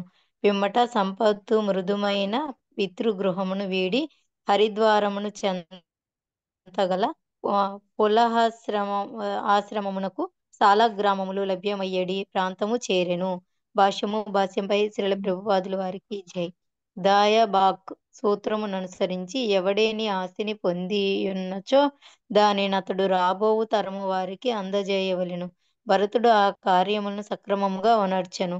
మొదట అతడు పితృ సంపత్తిని 1,000,000 సంవత్సరముల కాలం అనుభవించి కార్యవిరమణ సమయమును అరుదించినంతనే దానిని పుత్రులకు పంచి ఇచ్చి పులహ ఆశ్రమమునకు వెడలెను. Hare Krishna Prabhuji. Thank you Prabhuji. Hare Krishna Mataji. So ఈ విధంగా భరత మహారాజు చక్కగా ఆయన యజ్ఞాలన్నీ కూడా చేస్తూ ఉన్నారు. చేస్తూ ఉండడం మూలంగా ఏమైపోయిందంట, ఆయనకి శ్రీకృష్ణ భగవానుడి పట్ల ఉన్నటువంటి భక్తి రోజు రోజుకి కూడా పెరుగుతూ ఉందంట, పెరిగిపోతూ ఉందన్నమాట. పెరుగుతుంది, దినదినాభివృద్ధి చెందింది అనమాట. ఎలా అయితే కనుక చంద్రుడు ఎప్పుడైతే కనుక అమావాస్య నుంచి పౌర్ణమి వరకు కూడా ఆయన ఎలా అయితే కనుక పెరుగుతూ పెరుగుతూ పెరుగుతూ ఉంటుందో, ఆయన యొక్క వెలుతురంతా కూడా బాగా పెరుగుతూ ఉంటుందో, అదే విధంగా ఇక్కడ ఈయన యొక్క భరత మహారాజ్ యొక్క భక్తి కూడా ఈ విధంగా చేస్తూ ఉండడం మూలంగా యజ్ఞాలన్నీ కూడా విష్ణుమూర్తి యొక్క ప్రీత్యర్థం, విష్ణు యొక్క ప్రీత్యర్థం, వాసుదేవుని యొక్క ప్రీత్యర్థం కోసం చేయడం మూలంగా ఆయన యొక్క భక్తి అంతా కూడా పెరుగుతూ ఉందన్నమాట. సో ఆ విధంగా ఆయన భరత మహారాజు ఎన్ని సంవత్సరాలు రాజ్యాన్ని పరిపాలించారు అంటే గనక మనకి చెప్తున్నారు ఇక్కడ 1,000,000 సంవత్సరాలు ఆయన రాజ్యాన్ని పరిపాలించారు అనమాట. ఆయన ఆ విధంగా 1,000,000 సంవత్సరాలు రాజ్యాన్ని పరిపాలించిన తర్వాత ఆయన యొక్క భక్తి అంతా కూడా బాగా వృద్ధి చెందింది. అప్పుడు ఏం చేశారు, ఆయన మొత్తము ఆ రాజ్యాన్ని అంతటిని కూడా తన కుమారులకి పంచిపెట్టి ఆయన ఎక్కడికి వెళ్ళిపోయారు, పులహాశ్రమానికి వెళ్ళిపోయారు అనమాట. ఎక్కడ అంటే కనుక యొక్క పులహాశ్రమము గండకీ నదీ తీరంలో ఉందన్నమాట. గండకీ నది అంటే కనుక ప్రస్తుతం నేపాల్ అన్నమాట. సో ఎక్కడైతే కనుక అక్కడ శాలిగ్రామ శిలలన్నీ కూడా దొరుకుతాయి అన్నమాట అక్కడ. సో యాక్చువల్ గా ఏంటంటే ఈ యొక్క శాలిగ్రామ శిలలు అనేటువంటివి అక్కడ దొరుకుతాయి న్యాచురల్ గా. సో అక్కడ ఒక రకమైనటువంటి పురుగు ఉంటుంది అనమాట. ఆ పురుగు ఏం చేస్తుందంటే కనుక శాలిగ్రామ శిలలన్నింటినీ కూడా చెక్కుతూ ఉంటుంది. తో బ్రహ్మకీట అని అంటారు. తో ఆ విధంగా రకరకాలైనటువంటి షేప్స్ తో మనకి సాలిగ్రామాలన్నీ కూడా దొరుకుతాయి. ఆ షేప్స్ ని బట్టి కొన్నిసార్లు మనకి నరసింహ సాలిగ్రామం దొరుకుతుంది. శంకు చక్రాలు ఉంటాయి వాటి మీద, సాలిగ్రామాల మీద. సో ఆ సాలిగ్రామాలు దొరికేటువంటి ప్రదేశానికి వెళ్ళి ఆయన అక్కడ తన యొక్క భక్తి అంతా కూడా చేయడానికి అక్కడికి వెళ్ళడం జరిగిందనమాట. యత్ర హవావ భగవాన్ హరిరద్యాపి తత్రత్యానాం నిజ జనానాం వాత్సల్యేన సన్నిధాప్యత ఇచ్ఛారూపేణ. ఆ పులహాశ్రమ ప్రాంతమున దేవదేవుడగు శ్రీహరి భక్త వాత్సల్యమున తన భక్తుల కోరికను తీర్చుచు వారికి దర్శనమిచ్చుచుండును. శాంతి మాతాజీ చదవండి. హరే కృష్ణ. భరతుడు ప్రారబ్ధానుసారము మాతాజీ మీరు ఒక కోటి ఇది మాతాజీ మీరు 9 చదవండి మాతాజీ. 9 భాష్యం. సారీ ప్రభుజీ. హరే కృష్ణ. ఆ పులహాశ్రమ ప్రాంతమున దేవదేవుడగు శ్రీహరి భక్త వాత్సల్యమున తన భక్తుల కోరికలను తీర్చుచు వారికి దర్శనమిచ్చుచుండును. కృష్ణ కృపామూర్తి శ్రీల ప్రభుపాదుల వారి భాష్యం. ప్రభుపాదికి జై. శ్రీకృష్ణ భగవానుడు అనేకములగు దివ్య రూపములందు విలసిల్లియుండును. దీనిని బ్రహ్మ సంహిత 5వ అధ్యాయం 39వ శ్లోకం యందు ఇట్లు తెలుపుచున్నది. రామాదిమూర్తిషు కళానియమేన తిష్టన్ నానావతారమకరోద్భువనేషు కింతు కృష్ణ స్వయం సమభవత్పరమః పుమాన్యో గోవిందమాది పురుషం తమహం భజామి. శ్రీకృష్ణుడు స్వయం భగవానుడు. ఆ దేవదేవుడే శ్రీరాముడు, బలదేవుడు, సంకర్షణుడు, నారాయణుడు, మహావిష్ణువు వంటి అనేకమగు రూపములను కూడియుండును. వానిలో భక్తులు తమకు ఇష్టమైన రూపమును అర్చించగా భక్త వాత్సల్యమున భగవానుడు అర్చా విగ్రహ రూపమున మనకు దర్శనమిచ్చును. కొన్ని మార్లు అతడు స్వయముగానే భక్తునికి దర్శనమొసుగుచుండును. భక్తుడెల్ల వెడల భక్తియుత సేవలో పూర్తిగా నిమగ్నుడై ఉండును. ఇక భగవానుడు అతని కోరికను అనుసరించి దర్శనమిచ్చుచుండును. ఆ ప్రకారము అతడు శ్రీకృష్ణునిగను, శ్రీరామునిగను, నృసింహదేవునిగను మరి ఇతర రూపములందును ప్రత్యక్షమగును. భగవంతుడు భక్తుని నడుమ ప్రేమ వినిమయము ఆ రీతిగానే ఉండును. Thank you Prabhuji. హరే కృష్ణ. హరే కృష్ణ మాతాజీ. యత్రాస్యమ పదానుభయతో నాభిర్ధుశ్చక్రైశ్చ క్రనధి నామ సరిత్ ప్రవరా సర్వతా పవిత్రీకరోతి. పులహాశ్రమము చెంత ఉత్తమమగు గండకీ నది కలదు. ఆ ప్రాంతమునంతటిని పవిత్రము చేసడి శాలిగ్రామం శిలలు దాని యందు కలవు. ఆ శాలిగ్రామ శిలలకు పైన క్రింద నాభి వంటి చక్ర గుర్తులు కనిపించును. శాలిగ్రామం శిలలు పైన క్రింద చక్ర గుర్తులను కలిగి ఉండును. అవి గండకీ నది యందు లభ్యమగును. ఆ నది ప్రవహించిన ప్రాంతములన్నీ పరమ పవిత్రములైనవి. తస్మిన్ వావ కిల స ఏకలః పులహాశ్రమోపవనే వివిధ కుసుమకిసలయా తులసీ కాంబుభి కందమూల ఫలోహారైశ్చ సమీహమానో భగవత ఆరాధనం వివక్త ఉపరత విషయాభిలాష ఉపభృతోపశమః పరాం నివృత్తిమవాప. పార్వతి మాత చదవండి. హరే కృష్ణ ప్రభుజీ. ధన్యవాద ప్రణామం. పులహాశ్రమము చెంతనున్న ఉపవనమునందు ఏకాంతమున వసించుచు భరతుడు పుష్పములను చిగుళ్లను తులసి దళములను గండకీ నది జలమును వాటితో పాటు కందమూల ఫలములను సమకూర్చుకొని దేవదేవుడగు వాసుదేవునికి అర్పించెను. అతనినే అర్పించుచు పూర్ణ సంతుష్టుడయ్యను. ఆ ప్రకారము భరతుని హృదయము నిష్కల్మషమయ్యను. కించెత్తైనను భౌతిక భోగవాంఛ అతని యందు నిలవలేదు. సమస్త కోరికలు నశించినట్టి ఆ నిశ్చల స్థితిలో అతడు పూర్ణ సంతుష్టుడై భక్తి యోగమున నెలకొనెను. భాష్యముపై శ్రీల ప్రభుపాదుల వారికి జై. ప్రతి ఒక్కడు మనశ్శాంతి కొరకే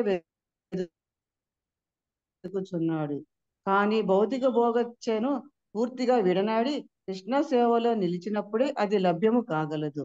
పత్రం పుష్పం ఫలం తోయం యోమే భక్త్యా ప్రయచ్చతి అని భగవద్గీత 9.26 యందు తెలుపబడినది. భగవద్ దర్శనము ఏమాత్రము ఖర్చుతో కూడినట్టిది కాదు. భగవంతునికి మనము పత్రమునైనను పుష్పమునైనను ఫలమునైనను కొద్దిగా జలమునైనను సమర్పించవచ్చును. వానిని ప్రేమతోనూ భక్తితోనూ అర్పించినప్పుడు శ్రీకృష్ణుడు ప్రియమార స్వీకరించును. ఆ ప్రకారము మనుజుడు భౌతిక కోరికల నుండి విడబడగలడు. కోరికలను కలిగి ఉన్నంత వరకు అతడు సుఖమును బడయజాలడు. కానీ కృష్ణ భక్తిలో నెలకొనినంతనే అతని మనస్సు సమస్తమకు భౌతిక కోరికల నుండి బయటపడి పవిత్రము కాగలదు. అంతటా అతడు పూర్ణ సంతుష్టిని బడయగలడు. నవై పుంసా పరో ధర్మో యతో భక్తిరదోక్షజే ఆహైతుక్య ప్రతిహత యయాత్మ సుప్రసీదతి వాసుదేవే భగవతి భక్తి యోగ ప్రయోజిత జనయస్యూసు వైరాగ్యం జ్ఞానం చ యథహైతుకం. అదోక్షజుడైన శ్రీకృష్ణ భగవానుని ఎడ ప్రేమపూర్వక భక్తియుక్త సేవను కలిగింపజేయునదే మానవుల పరమ ధర్మమై ఉన్నది. ఆత్మ యొక్క పూర్ణ సంతృప్తి కొరకు అట్టి భక్తి నిర్హేతుకము అవరోధరహితమై ఉండవలెను. దేవదేవుడకు శ్రీకృష్ణునకు భక్తియుక్త సేవను గూర్చుట ద్వారా మనుజుడు శీఘ్రముగా నిర్హేతుకమైన జ్ఞానమును వైరాగ్యమును బడియుచున్నాడు. భాగవతము 1.2.6-7 శ్లోకం. సర్వోత్కృష్టమగు వేదవాద్మాయమైన శ్రీమద్ భాగవతము నందు ఈ ఉపదేశము వసగబడినది.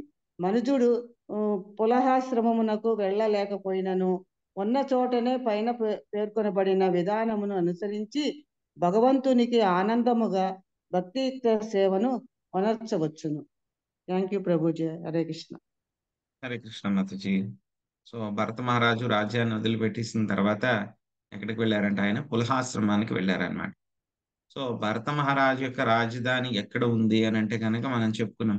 అది ఎక్కడ ఉంది, మనకి కాన్పూర్ దగ్గరలో ఉందన్నమాట. ఉత్తరప్రదేశ్ దగ్గరలో కాన్పూర్ దగ్గర ఒక ప్రదేశం ఉంది, అక్కడ ఉందన్నమాట.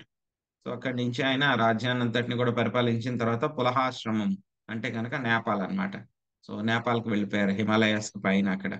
సో అక్కడ గండకీ నది దగ్గర పులహాశ్రమం ఉంటుంది. పులహాశ్రమం దగ్గరలోనే గండకీ నది ఉంటుంది అనమాట. సో గండకీ నది గురించి మనం ఇప్పుడే చెప్పుకున్నాం. గండకీ నదిలో ఏంటంటే కనుక శాలిగ్రామ శిలలు దొరుకుతాయి అన్నమాట. సో ఇప్పుడంటే కనుక దొరకడం చాలా రేర్ అయిపోయింది. అంటే దొరికితే కనుక అందరూ తీసుకెళ్లిపోయి వాటిని అమ్మాలి అని చెప్పి ప్రయత్నిస్తూ ఉన్నారనమాట. యాక్చువల్గా శాలిగ్రామ శిలల్ని ఎవరు కూడా అమ్మకూడదు అనమాట. సో అమ్మకూడదు, అదేవిధంగా కొనడం కూడా చేయకూడదు అనమాట. సో ఇంకోటి ఏంటంటే కనుక శాలిగ్రామ శిలలు గురువు యొక్క ఆజ్ఞ లేనిది, గురువు గారి యొక్క పర్మిషన్ లేనిది మనం శాలిగ్రామ శిలల్ని పూజించకూడదు. ఎందుకంటే కనుక మనము చూస్తాం, మనకి మందిరాల్లో ఉండేటువంటి యొక్క విగ్రహాలను ఏమంటారు, అర్చా విగ్రహాలు అంటారు. అర్చా విగ్రహాలకి ఏం చేస్తారు, ప్రాణప్రతిష్ఠ చేస్తారు అనమాట.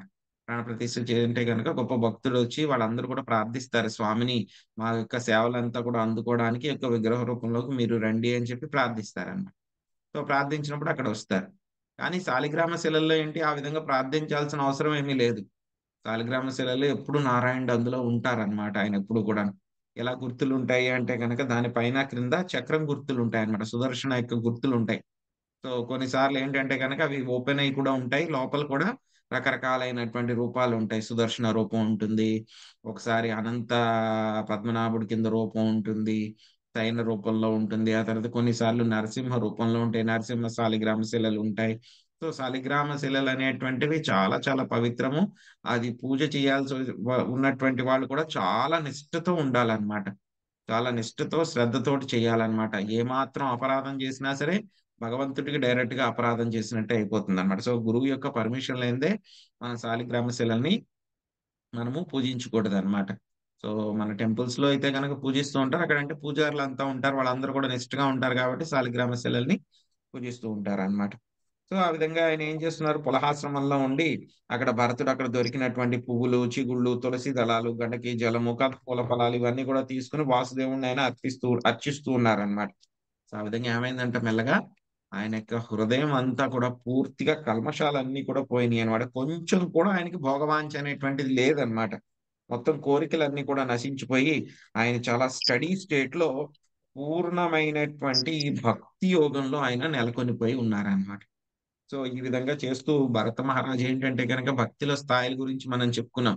ఉమ్, ఆ మనకి అదౌ శ్రద్ధ, సాధు సంగ, భజన క్రియ, అనర్థ నివృత్తి, నిష్ఠ, రుచి, ఆసక్తి, భావ, ప్రేమ. మొత్తం భక్తికి 9 స్థాయిలు అన్నమాట.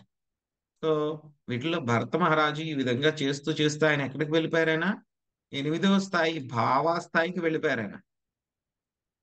8వ స్థాయి భావాస్థాయికి వెళ్ళిపోయారు.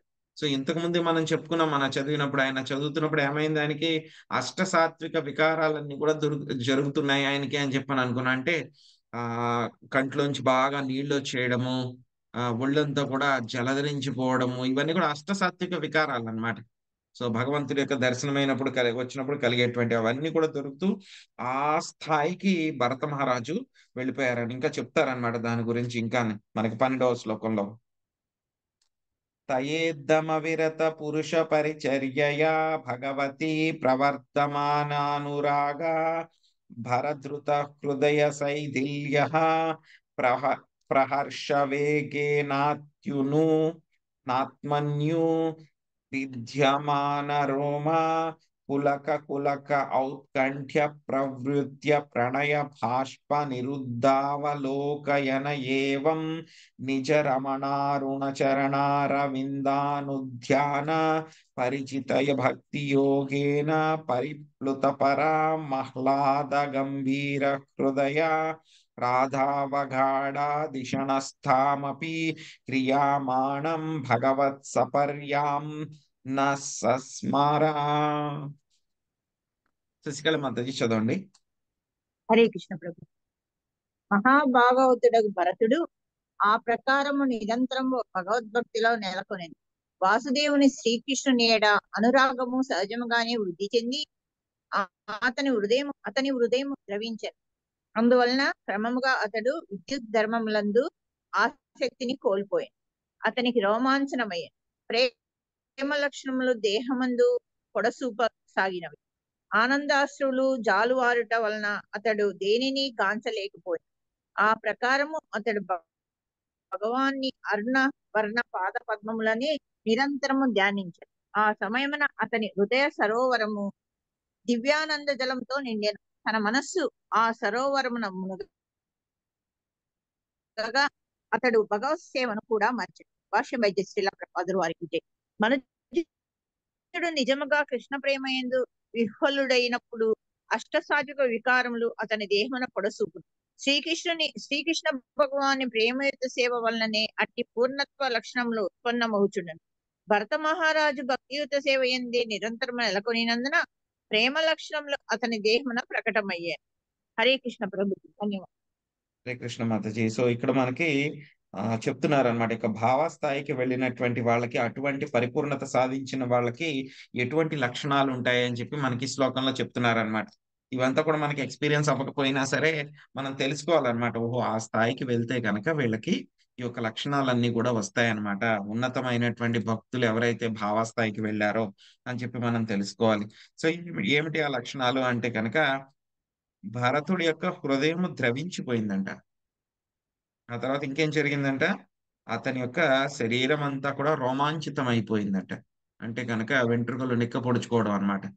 సో మనకు కూడా అప్పుడప్పుడు జరుగుతూ ఉంటాయి. ఎప్పుడైనా బాగా చలి ఎక్కువ అయిపోయినప్పుడు కానీ, లేకపోతే కనుక ఏదైనా భయంకరమైనటువంటిది ఒళ్ళు జలధరించడం అంటారు కదా, భయం భయం బాగా భయపడినప్పుడు, అలాంటప్పుడు ఇవన్నీ కూడా వస్తూ ఉంటాయి అన్నమాట. కానీ ఆయనకి భక్తి వల్ల ఆ యొక్క శరీరం అంతా కూడా రోమాంచితమైంది అనమాట.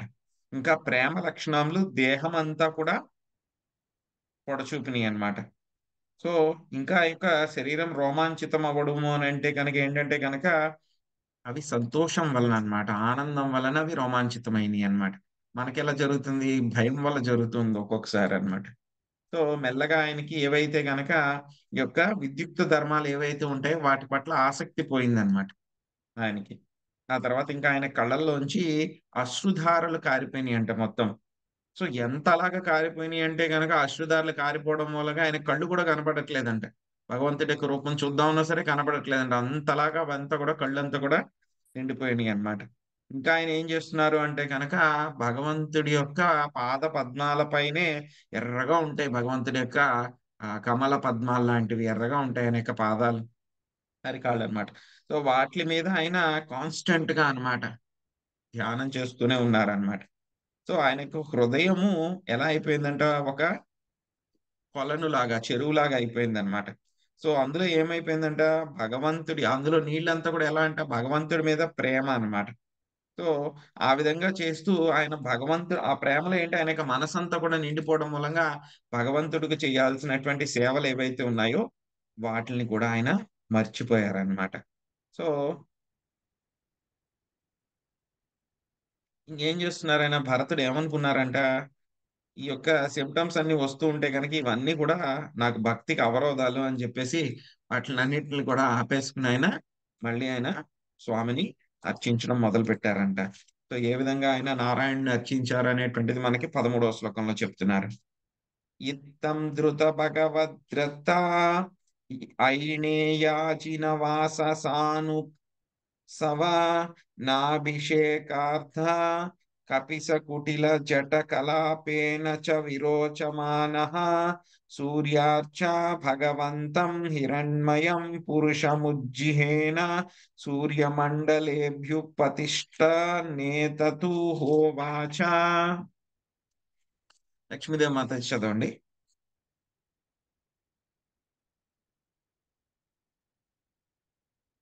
హరే కృష్ణ ప్రభుజీ. భరతుడు అతి సుందరముగా కనపట్టసాగాను.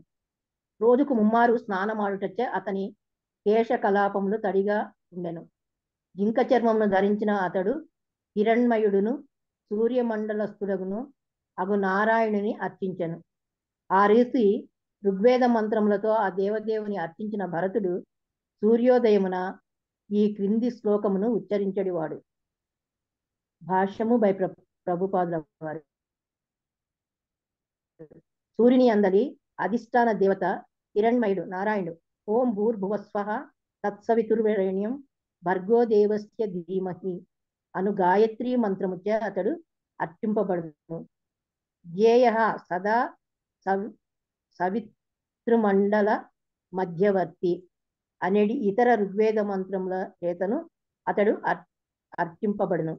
సూర్యమండలస్థుడగు నారాయణుడు హిరణ్యవర్ణుడు. హరే కృష్ణ ప్రభుజీ, ధన్యవాదాలు. సో భరత మహారాజు ఎలా ఉన్నారంట, ఆయన చాలా అందంగా ఉన్నారంట. ఆయన రోజుకు 3 సార్లు ఆయన స్నానం చేస్తూ ఉన్నారు కాబట్టి ఆయన తల ఎలా ఉందంట, కేశాలంతా కూడా తడిగా ఉన్నాయన్నమాట. సో ఆయన జింక చర్మాన్ని ధరించారనమాట. సో ఏం చేశారు, ఆ విధంగా ఆయన సూర్యుడి వైపు చూస్తూ, సూర్యనారాయణుడు అనమాట, సూర్య భగవానుడి యొక్క సూర్య మండలంలో కూడా ఏంటంటే కనుక అక్కడ హిరణ్మయుడు నారాయణుడు ఉంటారు, సూర్యనారాయణుడు ఉంటారు అనమాట. సో ఆయన మొత్తము ఉదయం సమయంలో ఆయన ఏం చేసేవారు, ఋగ్వేద మంత్రాలతోటి ఆయన్ని అర్చించారనమాట. హిరణ్యమయుడు అయినటువంటి నారాయణుని ఓం భూర్భువస్వః తత్సవితుర్వరేణ్యం భర్గో దేవస్య ధీమహి అనేటువంటి గాయత్ర మంత్రం చేత ఆయన అర్చింపబడుతూ ఉంటారన్నమాట. సో ఏ మంత్రంతో ఆయన అర్చిస్తూ ఉన్నారు అనేటువంటిది 14వ శ్లోకంలో చెప్పారు. పరో రజః సవితుర్జాత వేదో దేవస్య భర్గో మనసేదం జజాన సురేత సాదా పునరావిశ్య చష్టే హంసం గృధ్రాణం నృషుద్రిజ్ఞరామిమః. భగవానుడు విశుద్ధ సత్వగుణస్థితుడు, సమస్త విశ్వమును ప్రకాశింపచేయు అతడు భక్తాభీష్ట ప్రదాత. స్వీయ ఆధ్యాత్మిక శక్తి చేతనే అతడు ఈ విశ్వమును సృజించెను. ఇచ్ఛానుసారము విశ్వమునందు పరమాత్మ రూపమున ప్రవేశించి తన వివిధ శక్తులచే అతడు భోగేచ్ఛ కలిగిన జీవులందరూ పోషించుచున్నాడు. బుద్ధి ప్రదాత యోగు అట్టి దేవదేవునికు నమస్సులు. చంద్రమాత చదవండి. హరే కృష్ణ ప్రభుజీ, ధన్యవాద ప్రణామాలు. శివప్రపాదుల వారి భాషను. శివప్రపాదుల వారి సూర్యమండలము నందల అధిష్టాన దేవత నారాయణ అంశయ్య అతడి సమస్త విశ్వమునకు ప్రకాశింపజేయును. భగవానుడు పరమాత్మ రూపం సకల జీవ హృదయములను ప్రవేశించును. వారికి బుద్ధిని ప్రసాదించి అది అభిష్టమును నెరవేర్చును. సర్వస్వజారం హృది సన్నివిష్టో నేను ఎల్లరి హృదయం నందు నిలిచి ఉన్నాను అనుచు ఈ విషయం భగవద్గీత 15.3 అందులో ప్రకటించబడినది. పరమాత్మ శ్రీకృష్ణ భగవానుడు సమస్త జీవుల హృదయంలో ప్రవేశించును. అందాంత అర్ధనం పరిమాణ ష అంత అని బ్రహ్మ సంహిత 5.36 యందు తెలుపబడినట్లు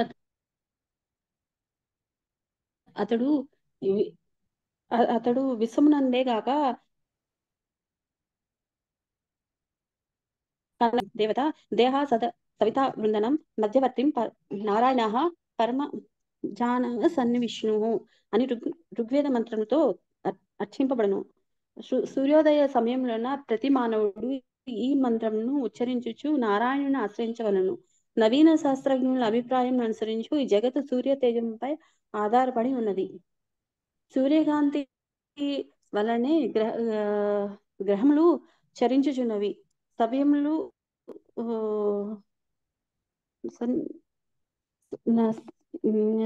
వృద్ధి చెందుచున్నవి.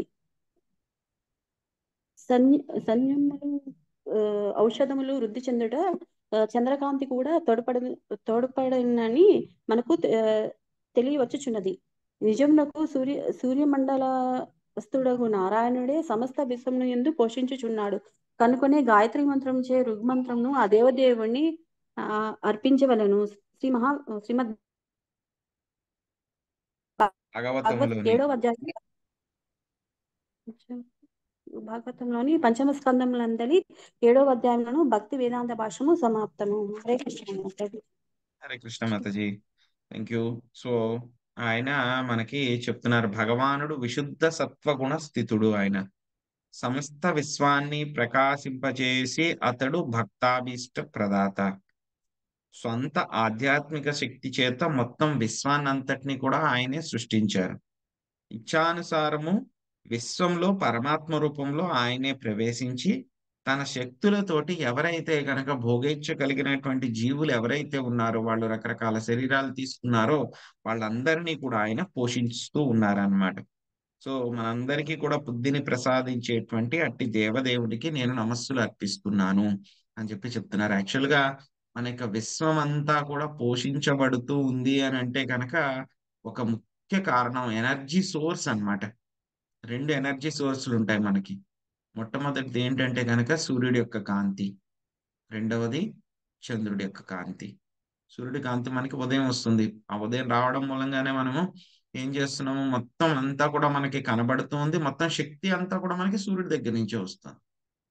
ఆ తర్వాత మళ్ళీ చంద్రుడి యొక్క కాంతి, చంద్రుడి కాంతి వల్ల ఏమవుతుంది మనకి, మనము చదువుకున్నాం మనం స్కూల్లో అంతా కూడా, ఈ యొక్క సూర్యుడి కాంతి వల్ల సూర్యరశ్మి మొక్కల మీద పడితే కనుక ఏమవుతుంది, కిరణజన్య సంయోగక్రియ ద్వారా అవంతా కూడా కార్బోహైడ్రేట్స్ అవన్నీ కూడా తయారు చేసుకుంటాయి అని చదువుకున్నాం. సో సూర్యుడి యొక్క కాంతి మొక్కలకి చాలా అవసరం. అదే విధంగా చంద్రుడి కాంతి కూడా మొక్కలకు చాలా అవసరం అన్నమాట. ఏవైతే కనుక ఔషధాలు, అదే విధంగా రసాలను కలిగి ఉన్నటువంటి పళ్ళు, వాటిల్లో రసం అంతా కూడా వృద్ధి చెందాలి అంటే కనుక చంద్రుడి యొక్క కాంతి ఎంతో అవసరం అన్నమాట. చంద్రుడి యొక్క కాంతి ద్వారానే వాటిల్లో అవన్నీ కూడా వస్తూ ఉంటాయి అన్నమాట. సో ఈ యొక్క ప్రపంచానికి ఉన్నటువంటి ముఖ్యమైనటువంటి ఎనర్జీ సోర్స్ అన్నమాట ఏమిటి, సూర్యుడు. సూర్యుడి దగ్గర నుంచి అంత వస్తుంది. సో ఆ సూర్యుడి లోపల ఉన్నటువంటి సూర్యనారాయణుడు ఎవరైతే ఉన్నారో ఆయన ద్వారానే మొత్తం, ఎందుకంటే సూర్యుడు ఏంటి మండుతూ ఉంటాడు గోళం అది. సో ఆయన లోపల అంత శక్తి ఎక్కడి నుంచి వస్తుంది అని అంటే కనుక సూర్య భగవానుడు, సూర్యనారాయణుడి ద్వారా ఆ శక్తి అంతా కూడా వస్తుంది. ఆ విధంగా అందరికీ కూడా శక్తిని ప్రసాదిస్తూ మొత్తం విశ్వాన్నంతటిని కూడా ఆయనే పోషిస్తూ ఉన్నారు అని మనము అర్థం చేసుకోవాలన్నమాట. సో ఈ విధమైనటువంటి మంత్రాలతోటి మనం కూడా సూర్యనారాయణని ఉదయం పూట మనం కూడా ఆయన్ని ఆశ్రయించవచ్చు అని చెప్తున్నారు. సో దీంతో ఈ రోజు అధ్యాయం మనకి 7వ అధ్యాయము పూర్తయింది. పంచమ స్కందము 7వ అధ్యాయం పూర్తయింది. రేపు మనము అంటే సోమవారము భరతుని యొక్క గుణ వర్ణనం గురించి మనము తెలుసుకుందామండి. హరే కృష్ణ. హరే కృష్ణ ప్రభుజీ. నేను 2018 లో ముక్తినాథ్ వెళ్ళాము నేపాల్. అప్పుడు ఆ గండకి నది చూసాం ప్రభుజీ. అందులో ఒక ఇది దొరికితే ఒక ఇది తీసుకొచ్చి ఇక్కడ గుళ్ళో ఇచ్చాను నేను. అదేంటి అని తెలియలేదు నాకు. తర్వాత గుళ్ళో వాళ్ళు చెప్పారు నరసింహరు అని చెప్పారు. హరే కృష్ణ ప్రభు. హరే కృష్ణ. అక్కడ కొంతసేపు నది దగ్గర ఉన్నాం అవన్నీ వెతకడానికి గట్రా. ఇప్పుడు ఆ జీప్ లో దొరకట్లేదు ఎక్కువ. ఇదివరకు అప్పుడు దొరికాము, ఇప్పుడు దొరకట్లేదేమో అనుకుంటు కదా. జీప్ లో వెళ్ళాము. అప్పుడు వెళ్ళినప్పుడు ఇక్కడ కొంతసేపు వెతికాం దీనికోసం అనేసి అందరం. వెరీ నైస్ మాతాజీ, ఎంత అదృష్టం మీకు. హరే గండకి కృష్ణ నదికి ప్రభు. వెళ్ళొచ్చారు. భగవంతుడి కృప ఏదైనా కృష్ణ భగవాన్ కృప. అవును మాతాజీ. హరే కృష్ణ చాలా ప్రభు. గొప్పలు వెళ్ళారులే మాతాజీ, చాలా అదృష్టవంతులు, చాలా చూశారు మీరు. అయ్యో అది కాబట్టి మేము చూడలేకపోతాం, మాకు మాయాపూర్ చూసాం మా ప్రభు అంటేను. సో ఏం లేదు, చూడగలిగితే కనుక వెళ్ళి చూడొచ్చు, లేకపోతే కనుక ప్రభుపాద్ గారు ఇక్కడ మనకి భాషలో హింట్ ఇచ్చారు కదా, వెళ్ళలేకపోతే మనం ఎక్కడైతే ఉన్నామో అక్కడే భగవంతుడిని మనం సేవించుకోవచ్చు అని చెప్పి చెప్పారు. చెప్పారు కదా. అంతే. మేము మేలోనే వెళ్ళాం ప్రభుజీ. మేలోనే విపరీతమైన చలి, అసలు ఆ పైకి ఇంకా వెళ్ళలేనేమో అంత, అంటే శ్వాస తీసుకోవడం చాలా కొంచెం కష్టం అయిపోయింది. ఆ గుర్రంలోనే వెళ్ళాను అనమాట. అక్కడ వెళ్ళాను. ఆ తర్వాత మెట్లు కూడా ఎక్కాను. ఆ పైకి వెళ్ళిన తర్వాత విపరీతమైన చలి, చాలా అంటే చాలా చలి. ఇంకా అందులో మునగలే, ఒక దాంట్లో మునిగితే ఇంకో దాంట్లో మునగాలు, రెండో కుదరదు అనేసి ఆ నీళ్లు సన్నగా వస్తుంటాయి కదా అన్ని జలాలది, అక్కడ పోయి స్నానం చేసేసి డ్రెస్ మార్చుకున్నాను. బాగుంది, భగవంతుడు చక్కగా చూసాం. 108 దారులల్లే పడతాయి. అదే అదే అదే మేము మా గారు వాళ్ళే తిరలేరు కానీ మేము వెళ్ళలేదు, ఉంది కానీ దాని మీద ఇంకా మన వల్ల అవదు. ప్రభు అన్నట్టు ఇక్కడ స్వామికి పుష్పం ఫలం తోయమన్నట్టు ఇక్కడ స్వామికి చేసుకుంటాం. హరే కృష్ణ ప్రభుజీ, ప్రణామాలు. వాళ్ళు వెళ్ళారు. Thank you Prabhuji.